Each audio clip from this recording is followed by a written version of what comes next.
You can ignore a man's voice until you hear the sound of metal screaming through trees. I wasn't trying to be a hero. I wasn't trying to pick a fight. I just saw the curve, the rain, the slope, and I knew what was coming. So I did what any father would do, any soldier, any man who's buried a child because some road wasn't fixed in time. I put out warning cones, bright orange, reflective, not fancy, but enough to keep someone alive. But then came her. HOA Karen clipboard queen, self-appointed enforcer of rules she didn't understand. She didn't ask. She didn't care. She ripped the cones out with her own hands, tossed them into the ditch. It's against HOA aesthetics, she said. You're not authorized, she said. 1 week later, her delivery convoy skidded off the road and plunged into the ravine I tried to protect them from. I watched it happen. I watched the wheels lose grip, the trucks twist sideways, the scream she let out when gravity silenced her rules. And when the sirens came when the driver was pulled bleeding from the wreck, suddenly, she wasn't quoting policy anymore. Suddenly, she wanted my help. Suddenly, I was responsible. No, this time, I wasn't the one who lost control. This time, I had the footage, the proof. The silence was over. And by the time the city showed up, Karen wasn't screaming about cones anymore. She was screaming because her kingdom just collapsed into the ravine. The first time I nearly lost control on that treacherous bend, it was during the early days of spring. Torrential rain had pounded the mountain foothills behind our subdivision for hours, turning the ground into a sodden mess, and I was heading back from the supermarket with my Jeep's trunk crammed full of essentials. My trusty old Jeep, a relic from my Army days, gripped the asphalt better than most vehicles, but even it skidded a bit as I navigated the sharp descent that wound right by my house. One edge of that slim road plunged into a deep chasm, nothing but tangled bushes and jagged rocks separating the blacktop from a sheer 30-foot drop. I can still recall the vice-like grip on the steering wheel, my teeth grinding together, as the tires hydroplaned just enough to send a chill racing through my gut. That incident happened 6 years ago. And that's when I realized this street, despite its charming landscaping and scenic views, was one heavy downpour from becoming a deadly hazard. I'm Jack Collins. I dedicated 22 years to the Army Corps of Engineers, where I learned to decipher terrain drainage patterns and structural vulnerabilities as easily as most folks skim the daily news. Upon retiring, I settled into a peaceful residence in Pine Bluff Estates, a cozy suburban enclave nestled at the foot of a rugged ridge just beyond Bozeman, Montana. The place was idyllic, blooming dogwoods, neatly trimmed walking paths, children pedaling bikes around the quiet cul-de-sacs, but the access road to my home. It was a hidden menace masquerading as charm. The HOA naturally dismissed any concerns. When I first arrived, I figured I'd escape the endless red tape of military life. Wrong.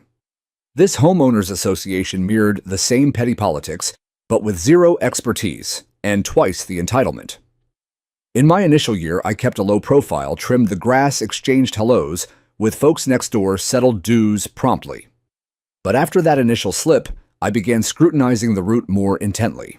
During downpours, water cascaded from the hillside, forming sheets across the turn and pooling in a shallow stream that overwhelmed the inadequate street grate. There was zero protection, no railing, just a flimsy lip of concrete and an eroding bluff softened by years of neglect.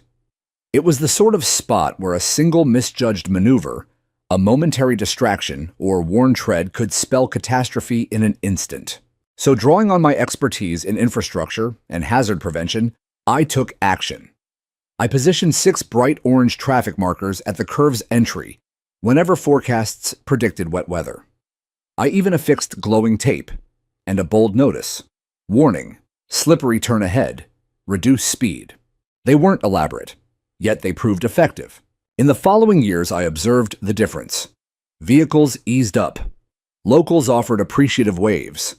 A few even pinged me via the community chat expressing gratitude. It became routine markers deployed during tempests stowed away once skies cleared. No one complained, not for half a decade. Then Judith Morgan entered the picture. Everyone, including her own block, dubbed her HOA Karen behind her back.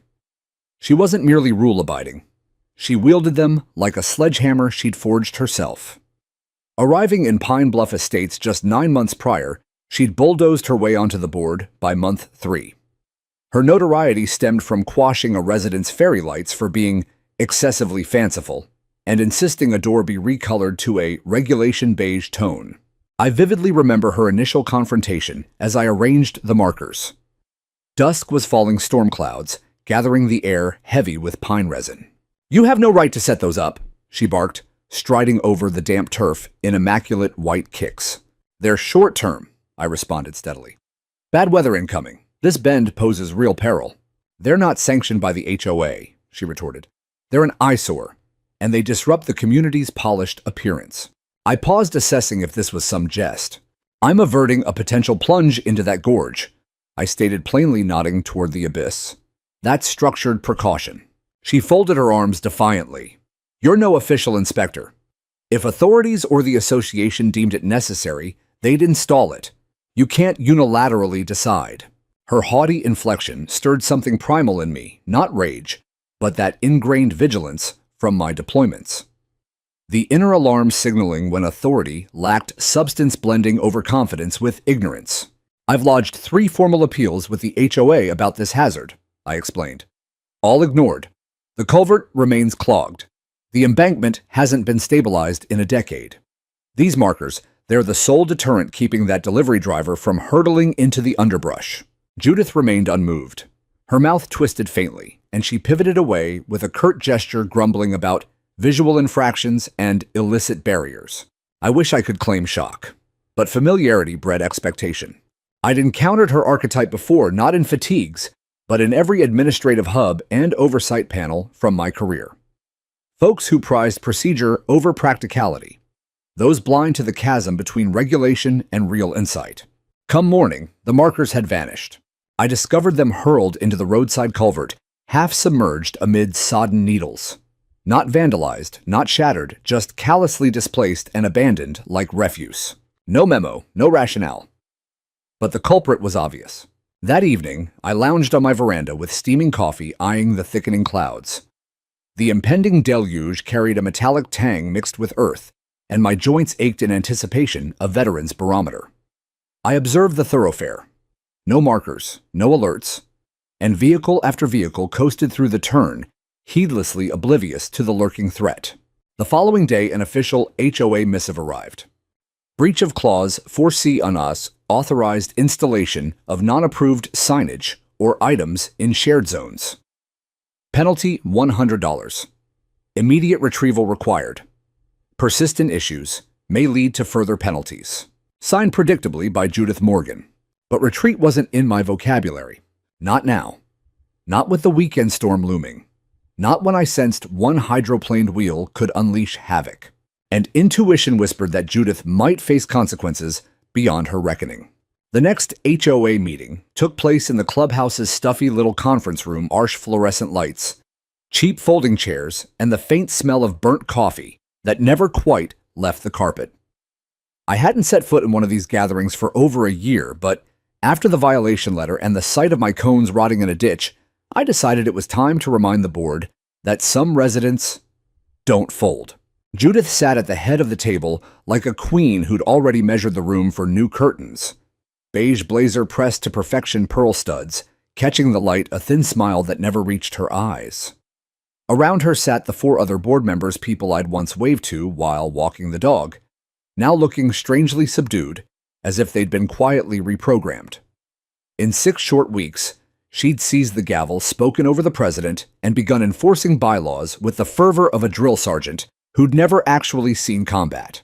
I waded through the usual parade of nonsense landscaping bids, late dues, a 10-minute lecture about someone's garish jack-o'-lanterns before I raised my hand. Judith's gaze snapped to me like a trap springing shut. "Yes, Jack," she said, syrupy sweet. "I'd like to discuss the removal of my warning markers and the fine I received." I began, keeping my voice level. "Ridgebend Drive becomes a skating rink the moment the sky opens up. Those cones were temporary, clearly marked, and placed only when conditions demanded it. I have 5 years of dashcam clips showing near misses, tires locking cars, fishtailing drivers, white-knuckling the wheel." "You are not authorized to alter or obstruct common areas," she interrupted, clicking her pen like a tiny gavel. The HOA has aesthetic standards. Orange plastic screams construction zone.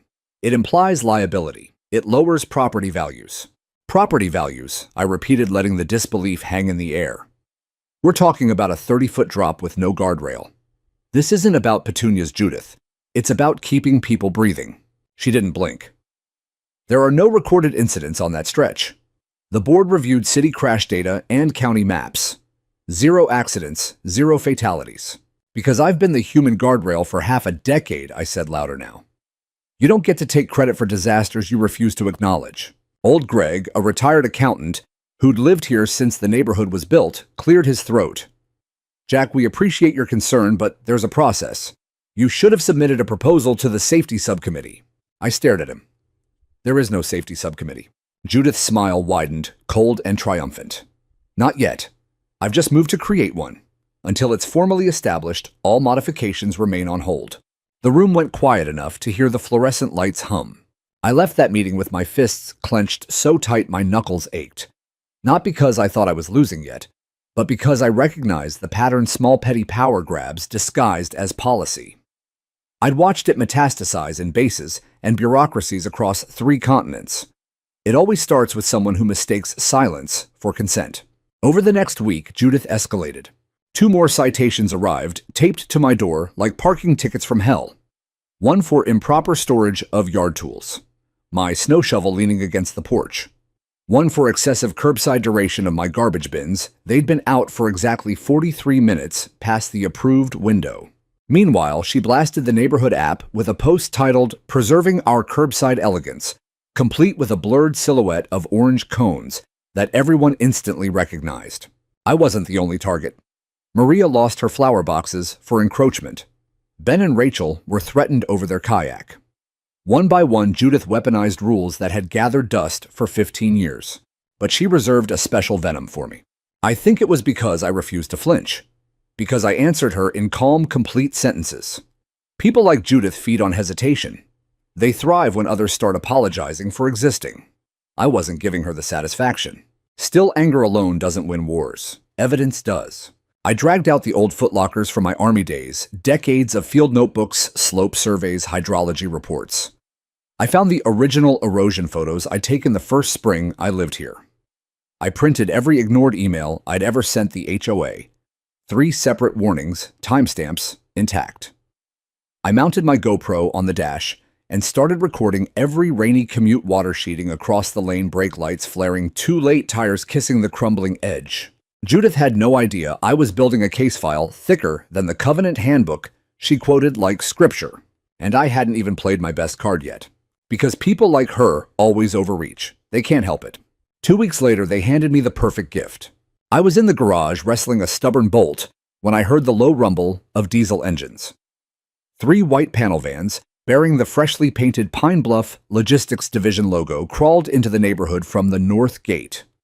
Judith's latest brainchild, HOA coordinated bulk deliveries to reduce vendor traffic.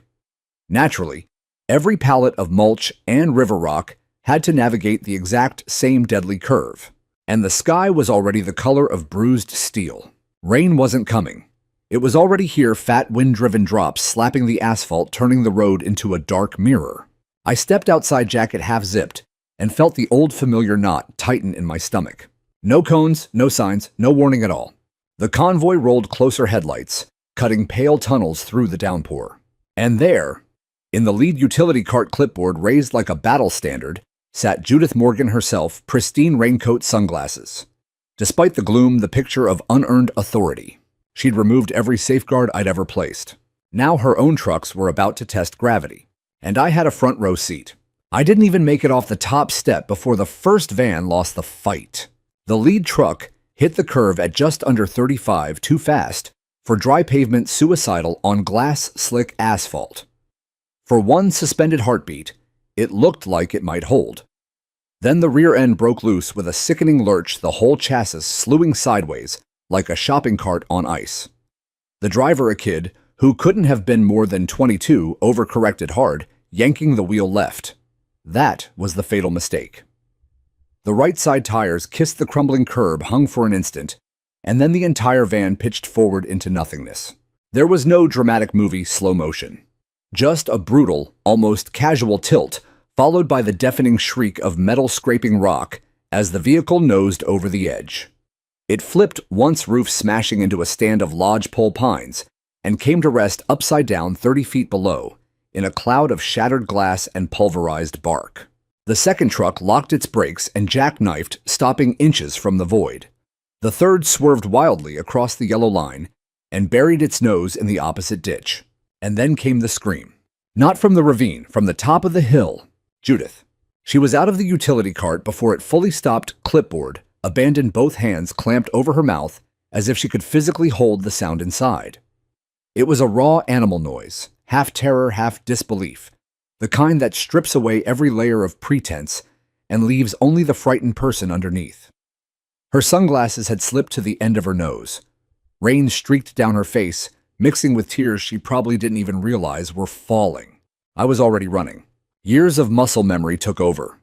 Boots, pounded wet pavement, lungs burned with cold air, voice barking orders that came from somewhere deeper than thought. Shut the engines off, nobody move the vehicles, call 911 now. Neighbors were pouring out of houses, phones glowing in the gloom. Someone shouted that the driver was still moving inside the wreck. Another voice, Maria, I think, was already relaying the address to dispatch. I reached Judith first.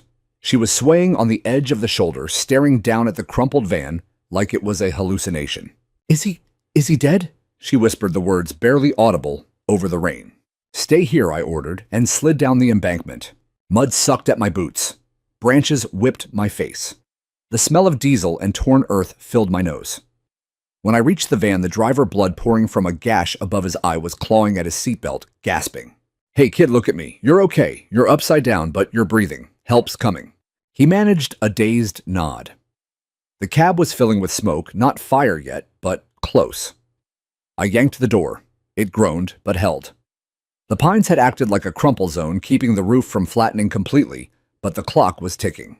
Above me, sirens finally began to wail in the distance. I climbed back up, soaked and streaked with mud, to find Judith exactly where I'd left her. Only now she was on her knees in the gravel raincoat plastered to her body, shaking so violently I thought she might be having a seizure. I told them to be careful. She kept repeating, voice cracking. I told them the road was fine. I told them. You told them there was no danger, I said, low and cold. You made sure of it. Her head snapped up. For the first time since I'd met her, there was no polished retort, no quote from the bylaws. Just wide, glassy eyes, reflecting the red and blue strobes, now painting the hillside. Fire and rescue arrived in a roar of diesel and shouting voices. They roped down the slope like it was routine jaws of life, screaming, hydraulic lines hissing. 10 minutes later, they brought the kid up on a backboard, conscious, crying from pain and shock, but alive. Chief Hadley, the incident commander, climbed the bank and spotted me immediately. Collins, she said, wiping rain from her brow. You're the one who's been screaming about this curve for years. That's me. She glanced at the wreckage, then at Judith still on her knees, staring at nothing. Looks like you were right, Hadley said grimly. And looks like somebody went out of their way to prove you wrong. She pulled out a waterproof citation book. Ma'am, she called to Judith, who flinched as if slapped. You're the HOA vice chair. Judith managed a tiny nod. Then you and I are going to have a very long conversation about obstruction of hazard mitigation and reckless endangerment of contracted personnel. Starting right now. Judith opened her mouth. Nothing came out.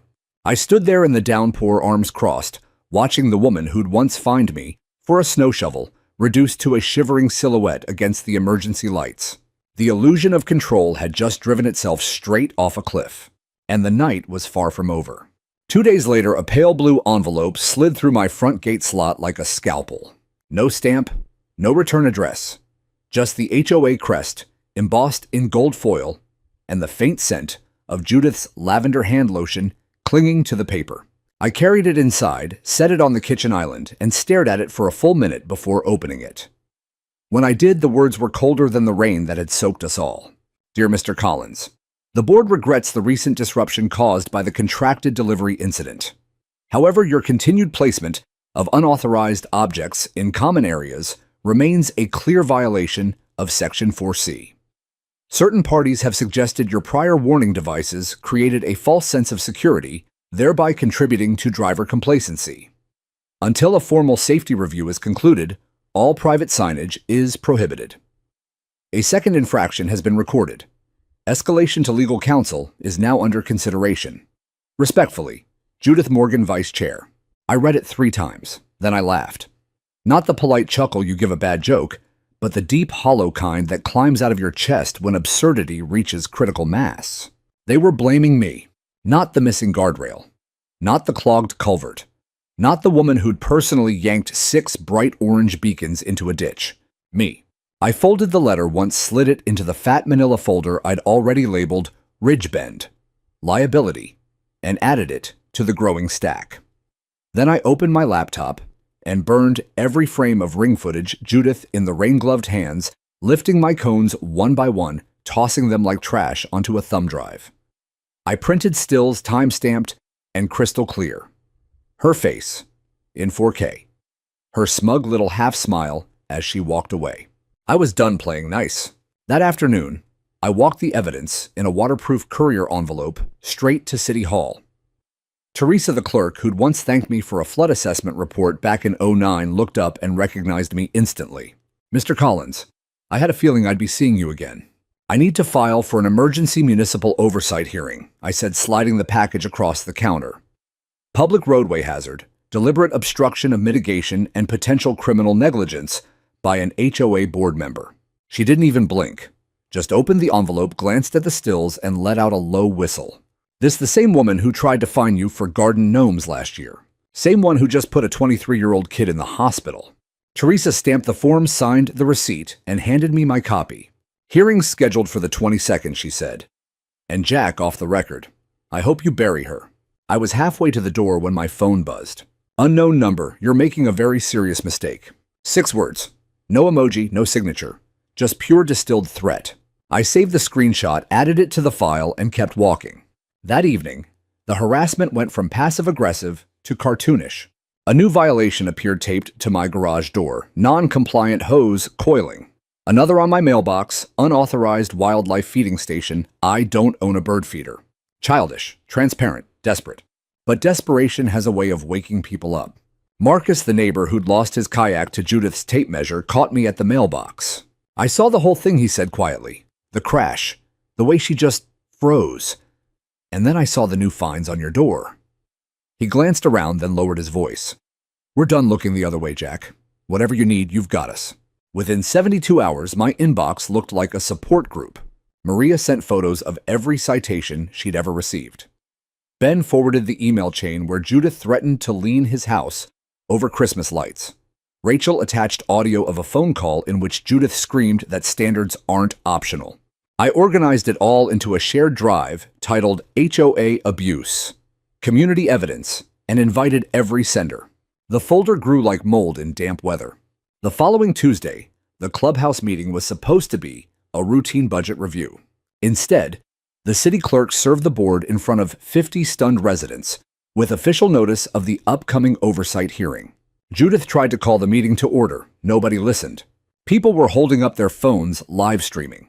Someone in the back started slow clapping. The Queen's throne was already splintering beneath her, and the hearing hadn't even started. But storms don't end with one thunderclap. Another one was already rolling in from the mountains, darker and heavier than the last.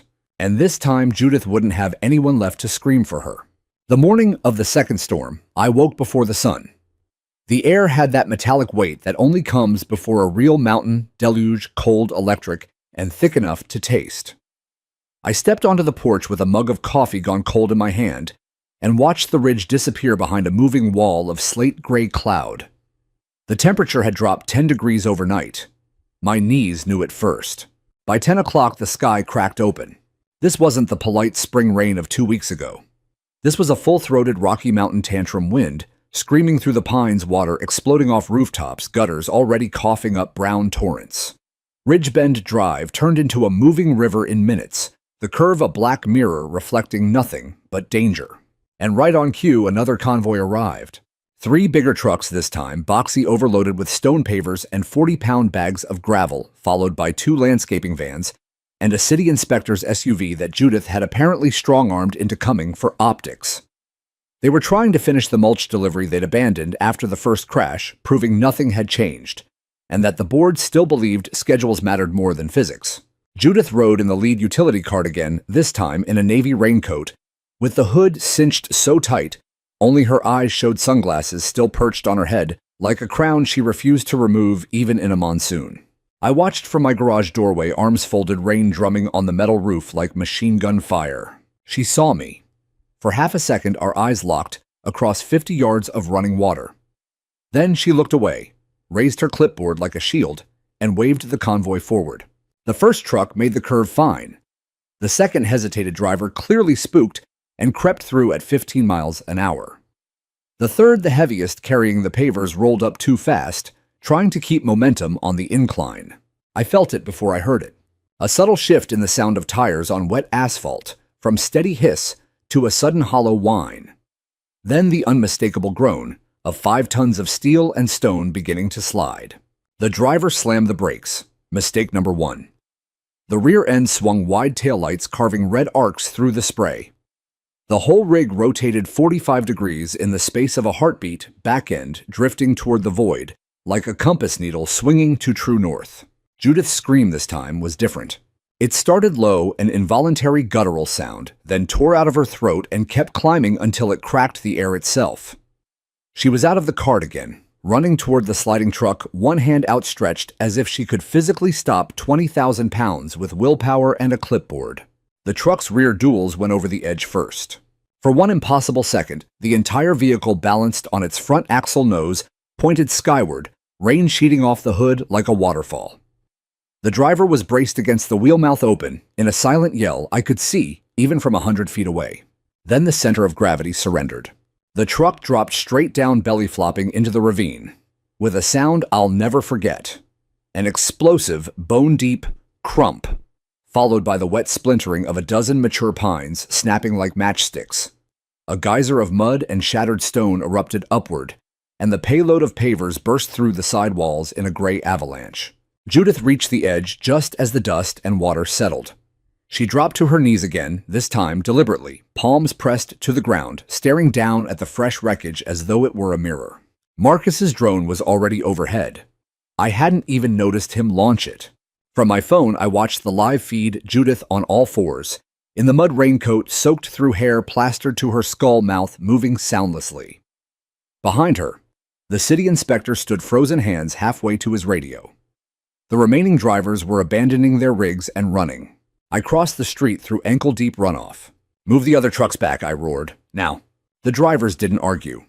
Engines reversed, tires spinning, gravel spitting as they retreated upslope. Judith didn't move.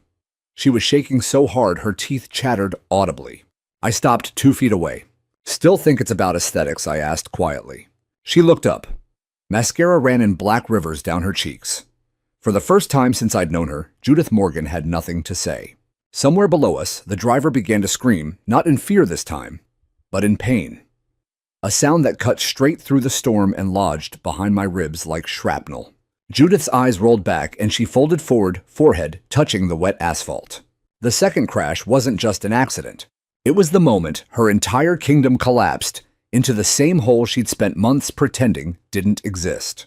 And this time, the whole neighborhood was watching in 4K. By the time the second ambulance left, the sky had turned the color of old pewter, and the ravine looked like a war zone. Twisted steel, broken trees, and a carpet of shattered pavers lay 30 feet below us. The driver, a 31-year-old father of 2, named Luis, was carried out on a stretcher with a compound fracture in his left leg and 3 cracked ribs, but conscious enough to keep asking if his kids were going to be okay. Every resident who heard that question went quiet. Judith was still on her knees when the fire chief walked over with the same waterproof citation book. Chief Hadley didn't raise her voice. She didn't need to. "Ma'am, stand up. You're coming with me to the command truck. We're going to have that talk about reckless endangerment right now, and this time it's on the record." Judith tried. Her legs wouldn't hold. 2 firefighters had to lift her under the arms like a child and walk her to the engine. I watched her feet drag, leaving twin furrows in the gravel. The queen who once marched across lawns in white sneakers was now barefoot. One heel had snapped clean off in the mud. Marcus landed the drone and handed me the memory card without a word. Between his aerial footage and my ring camera, We had the entire incident from 3 angles, time-stamped in crystal clear 4K. I already knew what the headlines would say tomorrow. That evening, the neighborhood app lit up like a wildfire. Drone video posted at 6:12 p.m. 312 reactions in the first 10 minutes. In the first 5. By 9 p.m., the local news station had the clip. By 10 p.m., it was the lead story on every channel from Billings to Missoula. A second HOA truck plunges off same curve in 2 weeks. Residents say warnings were deliberately removed. The reporter stood exactly where Judith had knelt, pointing down at the fresh wreckage, while the Chiron crawled underneath. Former Army engineers' safety cones banned by HOA vice chair. They ran my old service photo next to file footage of the first crash. Then they cut to Chief Hadley on camera. No guardrail, no signage, no mitigation of any kind despite multiple documented warnings. This wasn't an accident. This was negligence wearing a blazer. The HOA issued a statement at 11:03 p.m., 3 sentences long, full of deep regret and ongoing internal review. Nobody bought it. At 11:27 p.m., my phone buzzed with a single text from Judith's personal number. "We need to talk." I stared at the screen for a long time. Rain hammered the roof like it was trying to get inside. I typed nothing back. The next morning, I woke to 27 missed messages. 10 were neighbors thanking me. 4 were reporters. 1 was the city's risk management director asking for a formal statement. And 1 was from an unknown number again. "You've destroyed everything. This isn't over." I screenshot it, added it to the evidence drive, and went to make coffee. At 10:12 a.m., a black Suburban with government plates parked in front of my house. Out stepped Philip Boyd-esque. Tall, expensive suit already speckled with rain leather folio, clutched like a life raft. He didn't bother with pleasantries. "Mr. Collins, may I come in?" "The board has authorized me to discuss an amicable resolution." I let him stand on the porch. Rain dripped off the awning onto his polished shoes. "Resolution," I repeated. 2 men are in the hospital. 1 has rods in his leg. "You want to talk resolution?" Philip opened the folio and produced a letter on heavy cream stock. "The association is prepared to 1. Immediately retract all violations issued to you. 2. Approve permanent safety signage and barriers at the curve. 3. Offer a formal apology at the next open meeting. In return, we ask that you withdraw the municipal hearing and refrain from further public comment." He said it like he was reading stock prices. I took the letter, folded it once, and handed it back. "Tell Judith the time for deals is over. The city now controls whether that road stays under HOA jurisdiction at all. And half the neighborhood just signed a petition to remove her from the board. You're not negotiating with me anymore. You're negotiating with gravity, and gravity doesn't settle." Philip's smile flickered and died. He left without another word. The Suburban's tires threw rooster tails of water as it sped away. At 2:00 p.m., the petition hit 80 signatures. By 6:00 p.m., it was 112. The recall vote was now inevitable. Under the bylaws, 2/3 of owners. We had surpassed that before dinner. That night, the curtains in Judith's house on Birch Hollow Lane stayed drawn. Her Porsche never left the garage. Someone posted a photo of her mailbox overflowing with wet flyers. Another neighbor left a single orange traffic cone. On her front step, no note, just the cone. I didn't sleep. I sat in the garage instead, door cracked open to the sound of dripping eaves, and opened the footlocker I hadn't touched in 17 years. Inside was the folded flag from my son's casket. Daniel's photo, 12 years old, gap-toothed grin holding a soccer ball. And the police report from a rainy night outside Camp Lejeune. No guardrail, no warning sign. 1 curve no one had bothered to fix. I laid the flag across the workbench next to the new evidence binder. 2 roads, 2 boys who never made it home, 17 years apart. Tomorrow the city hearing would decide the future of Ridgebend Drive. But tonight, for the first time in almost 2 decades, I wasn't fighting alone. And Judith was about to learn what happens when silence finally breaks. The hearing was held in the old city council chamber downtown, polished oak panels, high ceilings, and rows of seats that smelled faintly of floor wax and decades of hard decisions.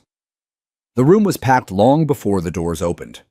Half of Pine Bluff Estates had shown up, some in rain jackets, still damp from the night before, others wearing small orange dots pinned to their lapels like quiet war ribbons. Judith arrived 10 minutes late, flanked by 2 attorneys in charcoal suits and the last board member still willing to stand within 10 feet of her. She had tried to armor herself, hair pulled back severely, navy dress with a high collar, no jewelry except the pearl studs she always wore. But the armor was cracked. Her eyes were swollen, her mouth set in a thin, bloodless line.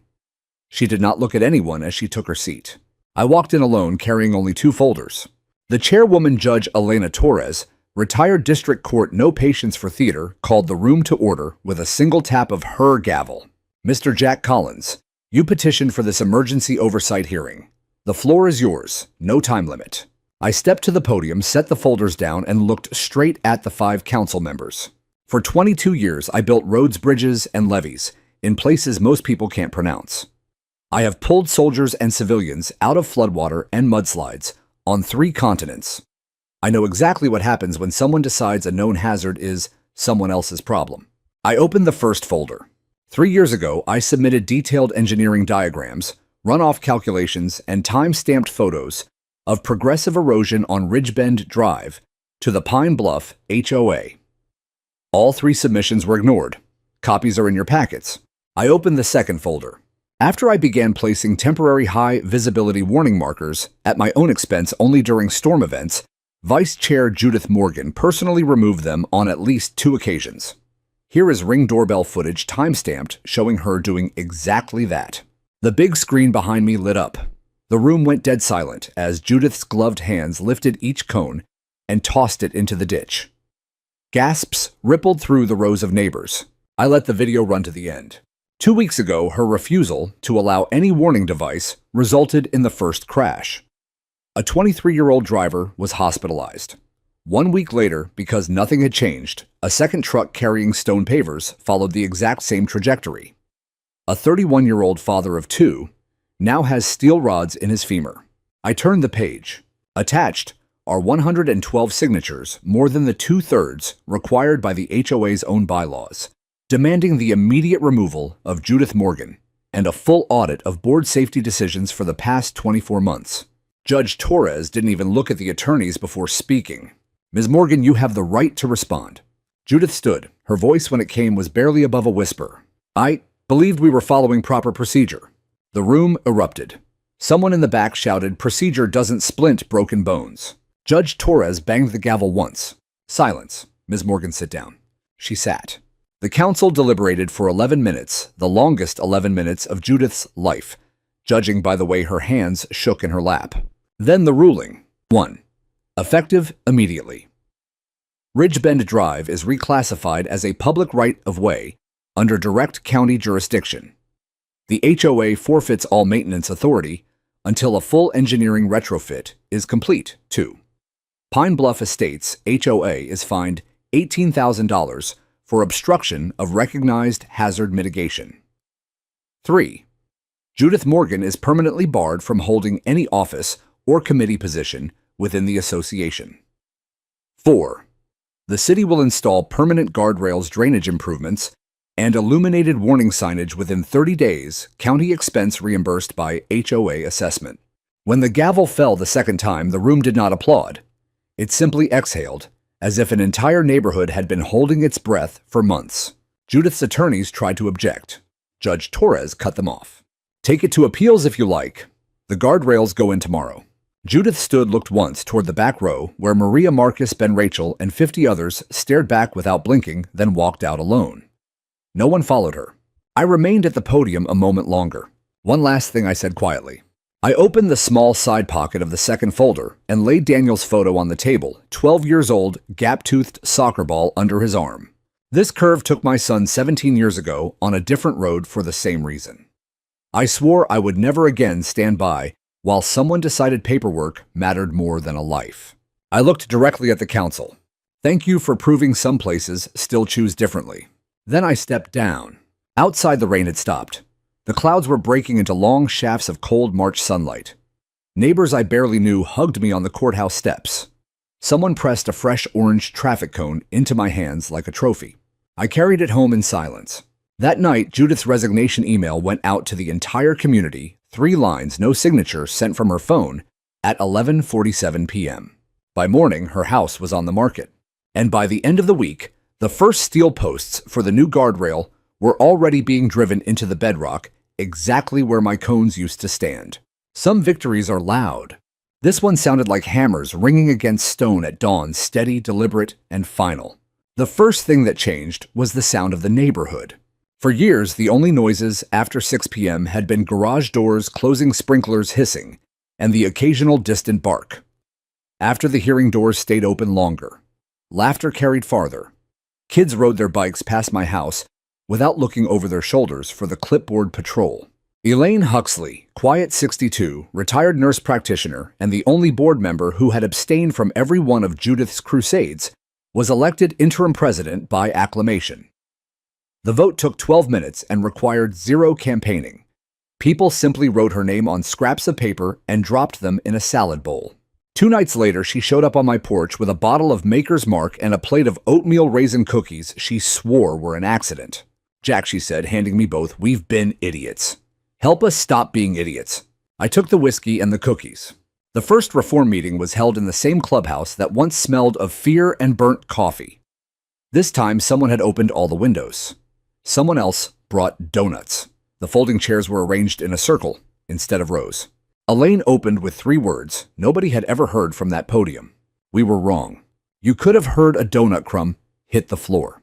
Then the ideas poured out like water finally released from a clogged pipe.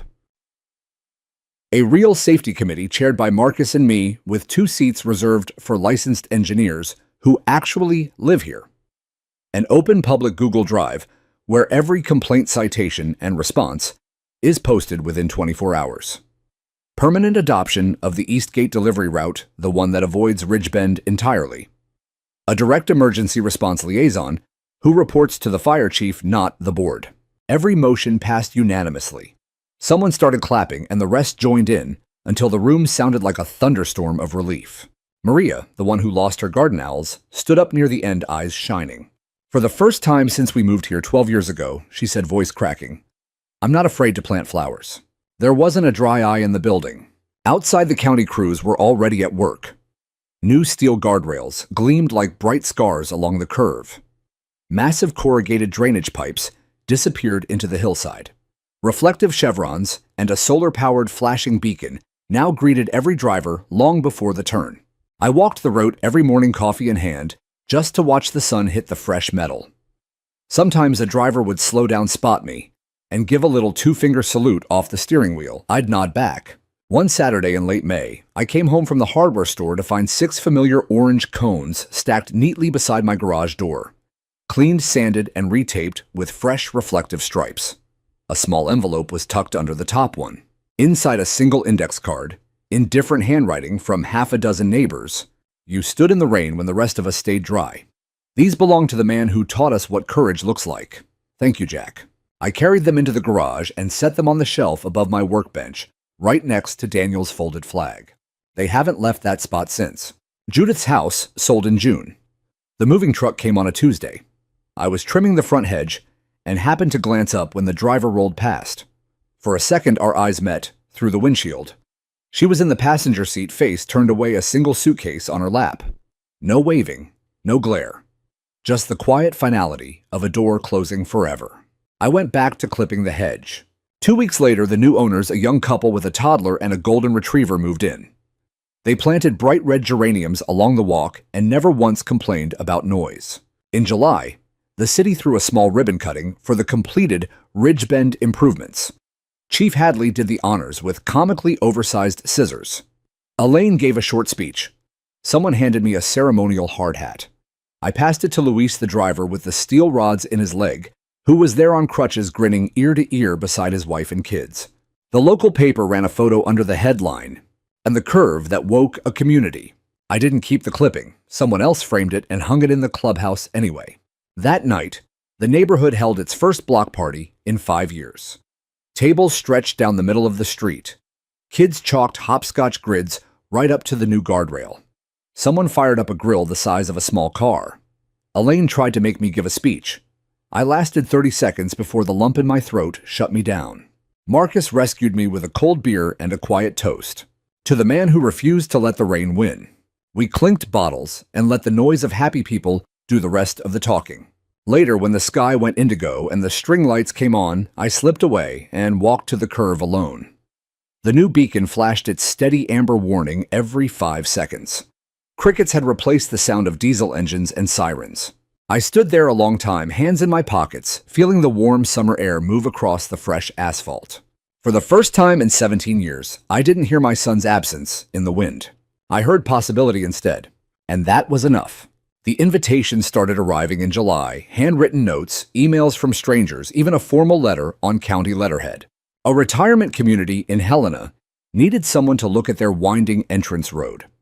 A new subdivision outside Livingston wanted a second opinion on drainage before they poured concrete. A church in Three Forks asked if I'd speak to their men's group about standing up when it's unpopular. I turned most of them down at first. Retirement was supposed to mean quiet mornings, a garden that didn't fight back, and finally finishing the half-built Adirondack chairs in my garage.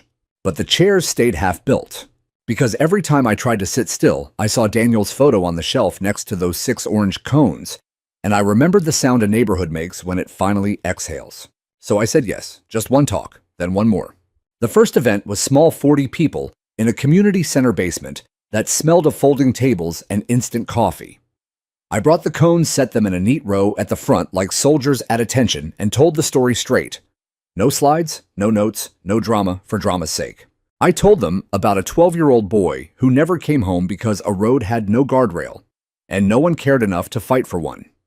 I told them about a woman who loved rules more than lives, and how 2 trucks full of good men paid the price.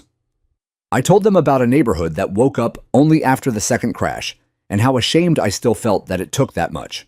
Then I told them the part people weren't expecting. None of us are heroes. We're just people who finally got tired of being afraid. And once enough of us stop being afraid at the same time, the bullies and blazers don't stand a chance. When I finished, the room was silent for a long beat.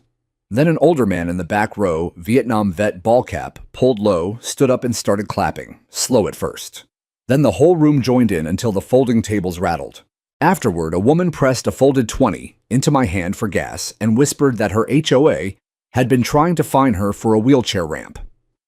2 weeks later, she sent me a photo of the ramp freshly painted bright blue with a brand new county permit taped to the front door. Word spread the way mountain rumors do, fast, far, and unstoppable. By mid-August, I was speaking twice a month, sometimes in VFW halls, sometimes in living rooms with 30 strangers crammed shoulder to shoulder on couches. I never charged a dime. People just kept feeding me pie elk stew tamales, whatever their grandmother made best, and sending me home with more thank you notes than I knew what to do with. The cones came with me every time. They became my silent co-presenters. People touched them like relics. Kids sat on them. One night, a teenager spray-painted a tiny orange heart on the base of one when I wasn't looking. I left it there. Back home, Pine Bluff kept healing. Elaine's new board published its first monthly transparency report, 43 pages. Every penny accounted for every complaint listed with resolution dates. The Safety Committee, my official title now volunteer, civil engineering liaison, which Marcus insists sounds like a superhero, met every 3rd Thursday.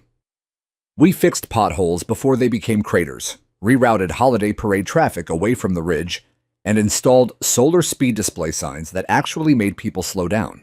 The curve itself became a quiet monument. Someone bolted a small bronze plaque to the first guardrail post. In memory of those who taught us warnings are cheaper than funerals. Pine Bluff Estates 2025. No names. It didn't need any. One September evening, I came home from a talk in Bozeman to find Elaine sitting on my porch steps with a manila envelope and a grin she was trying and failing to hide. "Open it," she said. Inside was a single sheet on city letterhead. The county had officially renamed the refurbished section of Ridgebend Drive. Effective immediately, it was now Daniel Collins Way. There was a little ceremony planned for October. Nothing big, just neighbors, a sheet cake, and the golden retriever from Birch Hollow Lane wearing a tiny reflective vest. I sat down hard on the top step. Elaine put an arm around my shoulders and didn't say anything for a long time. Later, when the stars came out clear and cold, I walked to the curve alone. The new street sign caught the moonlight, simple green metal, white letters, no fanfare. Daniel Collins Way. I stood there until the chill worked through my jacket, listening to the soft hum of the solar beacon and the wind moving through fresh guardrails that would never let another truck fall. Then I spoke quiet just between a father and the night. I finally fixed one for you, son. And for the first time in 17 years, the wind didn't answer with silence. It sounded like tires slowing down, brakes easing off, people choosing the safe speed because someone had cared enough to make them see the edge before it was too late. That was answer enough. The ceremony was scheduled for 4 o'clock, right when the sun slips behind the ridge and the whole valley turns gold. They kept it small on purpose. No news trucks, no podium, no speeches longer than a minute. Just neighbors folding chairs on the shoulder and a sheet cake balanced on the tailgate of Marcus's pickup.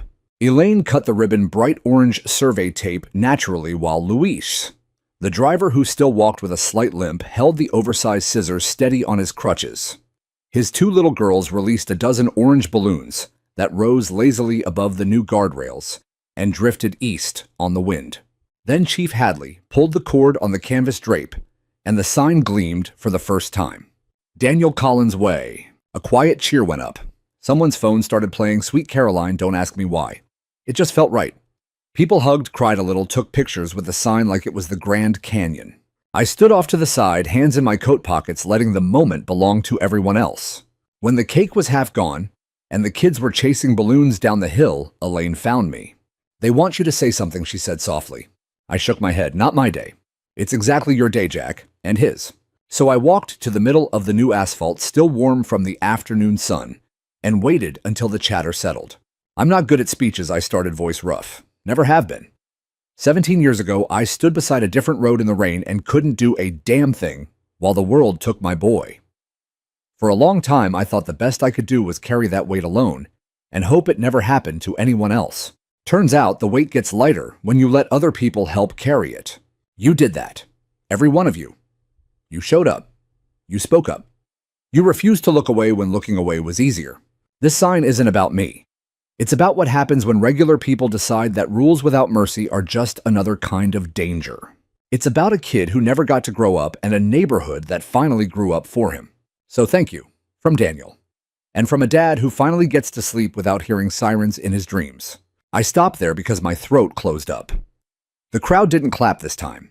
They just came forward one by one and hugged me until my shirt was damp from more than just the evening chill. When the sun dropped behind the mountains and the sky went rose and indigo, people started drifting home. Tailgates slammed. Porch lights flicked on. Someone left a small bouquet of grocery store daisies tied to the sign with orange ribbon. I was the last to leave. I stood under the new streetlight, warm white, not the harsh orange sodium of the old days, and looked at the name glowing in reflective letters. Then I reached up and touched the cool metal the way you touch a headstone when no one's watching. Hey, buddy, I whispered. They finally put the railing up. You'd like these people. They're good ones. A breeze moved through the pines, soft and clean, carrying the smell of wood smoke from someone's first fire of the season. I smiled small private, the kind that doesn't need witnesses, and walked home. These days, I still keep the 6 cones on the shelf above my workbench, right beside Daniel's flag, and the little bronze plaque someone pried off the old guardrail and gave me as a keepsake. I don't take them down anymore. They're not warnings now. They're reminders. That one voice stubbornly raised can bend the arc of a whole community. That courage is contagious. That sometimes the most dangerous thing in the world is a person who mistakes silence for permission. And that, no matter how dark the storm, how slick the road, or how loud the clipboard tyrants get, there is always someone willing to stand in the rain and put the cones out, even if it takes 17 years for the rest of us to catch up. The rain still comes to Pine Bluff Estates. The mountains still turn silver with it. But nobody slides anymore. And every time thunder rolls down the valley, I sit on my porch with a cup of coffee, listen to the drops on the tin roof, and feel something I never thought I'd feel again. Peace. Because the curve is guarded now. Because the neighborhood learned how to guard one another. And because somewhere a 12-year-old boy with a gap-toothed grin and a soccer ball under his arm is finally truly safe.